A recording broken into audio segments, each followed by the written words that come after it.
নমস্কার বন্ধু, সকল বন্ধুদের জানাই আমার চ্যানেলে স্বাগত। আপনারা দেখছেন হেল্পটেক বাংলা। আজ আমি 100 দিনের কাজের ব্যাপারে অর্থাৎ জব কার্ডের ব্যাপারে একটি গুরুত্বপূর্ণ ইনফরমেশন আপনাদের সঙ্গে শেয়ার করতে চলেছি।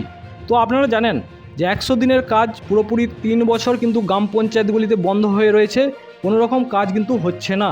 তো সেই মর্মে আপনারা জানেন হাইকোর্ট একটি অর্ডার দিয়েছে যে আগস্ট থেকে এনআরজিএসের কাজ যাতে বাংলাতে চালু করা যায়, কারণ প্রতিটি স্টেটে কাজ চলছে, শুধুমাত্র বাংলার জন্য কিন্তু কেন্দ্রীয় সরকার কাজ বন্ধ করে রেখেছে 100 দিনের কাজ। তো এবার হাইকোর্টের অর্ডার অনুযায়ী, হাইকোর্টের নির্দেশের পরেই এনআরজিএসের কাজে কিন্তু তৎপরতা ফিরে এসছে, অর্থাৎ অফিসিয়াল যে কাজ সেই কাজে কিন্তু 100 দিনের কাজ, জব কার্ডের কাজ, সেই কাজে কিন্তু অফিসিয়াল সব স্টাফদের কিন্তু অ্যাক্টিভ করার চেষ্টা করছে স্টেট। তো দেখুন, সেই 100 দিনের কাজের অর্ডার নেমে এসেছে কি না। 100 দিনের কাজে আপনারা জানেন একটা যে এস্টিমেট হয়, যে হয় সেই এস্টিমেট কিন্তু একটা ওয়েবসাইট থেকে তৈরি হয়। সিকিউর যে হচ্ছে ওয়েবসাইট আছে, সে সিকিউর ওয়েবসাইট থেকে কিন্তু হয়। সেই ওয়েবসাইটের যে অর্ডার এসেছে প্রতিটি 100 দিন ও জব কার্ডের যে যে স্টাফ আছে সেই স্টাফদের কিন্তু অ্যাক্টিভ করার জন্য প্রতিটি জেলায় ব্লকে, প্রতিটি গ্রাম পঞ্চায়েত এবং ব্লকের এবং ডিস্ট্রিক্টের স্টাফ নিয়ে ট্রেনিং কিন্তু শুরু হয়েছে। 100 দিনের কাজ কিভাবে হবে, কিভাবে এস্টিমেট হবে, সমস্ত কাজের কিন্তু সেই ট্রেনিং কিন্তু জেলায় শুরু হয়েছে।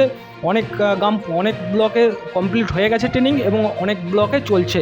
তো অবশ্যই আমরা এটা থেকে আশা রাখতেই পারি, হয়তো পরবর্তীকালে 100 দিনের কাজ আবার শুরু হওয়ার একটা সম্ভাবনা দেখা দিচ্ছে। তো আমরা চাইবো 100 দিনের কাজ না হওয়ায় গ্রাম পঞ্চায়েতগুলিতে এবং গ্রাম পঞ্চায়েতে এলাকার মানুষের যারা এনআরজিএসে জব কার্ডে কাজ করতো তারা কিন্তু খুবই অসুবিধার মধ্যে আছে। তো আমরা চাইবো এনআরজিএসের কাজ আবার আগের মতো ফিরে আসুক, এনআরজিএসের কাজ আবার শুরু হোক। তো এই অর্ডারটা নামায় একটা সম্ভাবনা দেখা দিয়েছে, কারণ 100 দিনের কাজের স্টাফেদের আবার অ্যাক্টিভ করার জন্য পুরো এনআরজিএস সিস্টেম কেমনভাবে চলবে এবং এনআরজিএসের এস্টিমেট কীভাবে হবে, কী কাজ হবে, সেই নিয়ে সমস্ত ট্রেনিং কিন্তু চলছে ব্লকে।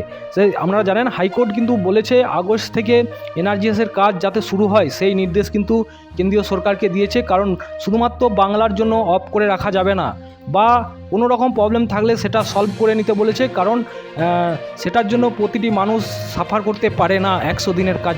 তো আপনারা জানেন আমরা চাইবো যে 100 দিনের কাজ আবার আগের মতো ফিরে আসুক। ভালো থাকবেন, সুস্থ থাকবেন, সাবধানে থাকবেন।